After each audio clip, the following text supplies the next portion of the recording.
I want to talk in this video a wee bit about how music can heal. Not just the sound of music, but the fact that music actually has physical, neurological effects. I'll talk a wee bit about Alzheimer's and how music can help people with Alzheimer's, and even talk about the impact of music, the benefits of certain types of music for people who've had a stroke or MS or Parkinson's disease. Now, most of us are familiar with the fact that music has an actual effect on us. I mean, have you ever listened to those motivational tunes that make you feel, you know, you can take on the world, you can achieve just about anything? Some people use music to stimulate them and rile them up and get them passionate about things. On the other hand, music can also be incredibly calming. I love, we love listening to calm, quiet, slow beat music during eating. I find sometimes if the music we've got playing when we're trying to eat our dinner is too fast, you end up eating at twice the pace. And sometimes we've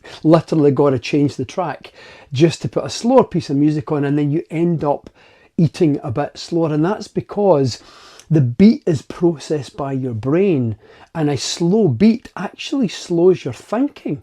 It slows your respiration. It even slows your physical body movements, all really unconsciously. And that's why if you're trying to eat when the music's playing too fast, you might actually eat a little bit faster, because it's the unconscious effect it's having. If you want to take your time with your meal, then put something on that's quite calming. But what about the way that music can assist people, say, with Alzheimer's? Have you ever seen that documentary with Lady Gaga and Tony Bennett? Now, you remember that, Tony Bennett with Alzheimer's, and he could barely remember anything, like most people with that advanced degree of Alzheimer's. He couldn't remember Lady Gaga.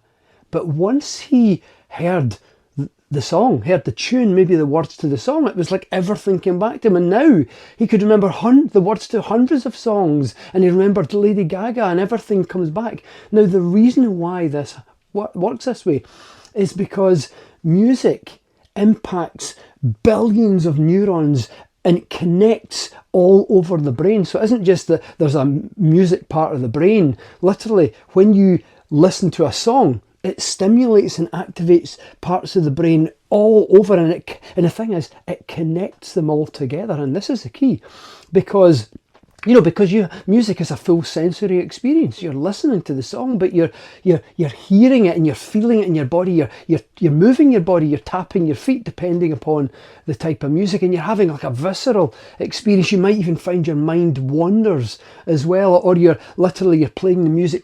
The music is playing while you're having a particular delightful experience. Maybe you're enjoying a meal or something. But anyway, rather than just a music part of the brain, it's lots of connected parts that are processing the multimodal, in a sense, experience you're having.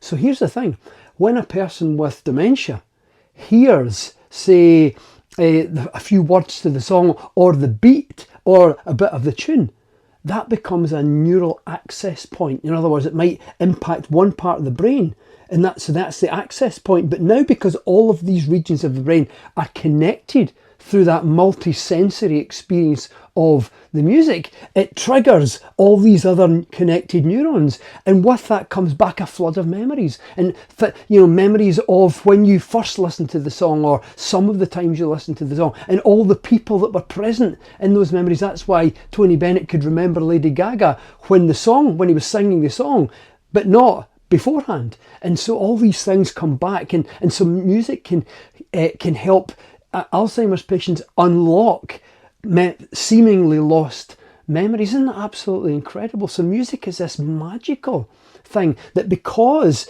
it's processed by so many, it's so multisensory, it's processed by so many parts of the brain, any part then becomes an access point, or a neural access point. So you hear the few words, and then your foot starts tapping. You remember how to physically move if your movement's impaired. You remember the words to the song, your past experiences, the people that were present during those past experiences.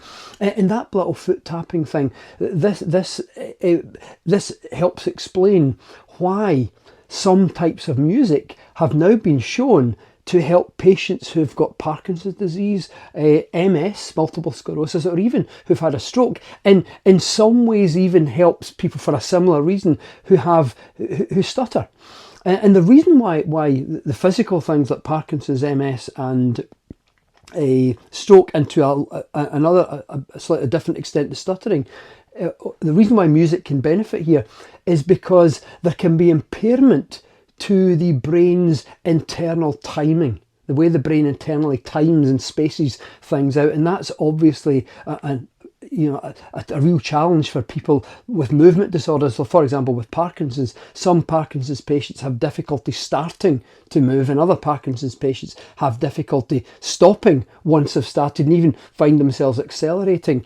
And so, if this movement part of the brain is impaired, or the timing part is impaired, then that can be really problematic. So in comes music. There's a type of therapy known as RAS, or rhythmic auditory stimulation, and what it does is it provides a steady rhythmic beat. So the patient usually chooses the music themselves, and it provides a steady rhythmic beat, and that steady beat, that rhythm, kind of acts like a scaffolding, if you will, that bridges over the impaired timing part of the brain. So the timing is provided by the rhythm of the beat, and that because of that, if a patient with Parkinson's or who's a stroke or MS, for example, can be listening to a piece of music with this rhythmic beat, by overruling the timing issues in the brain, it allows their walking to be more steady, and so some studies have shown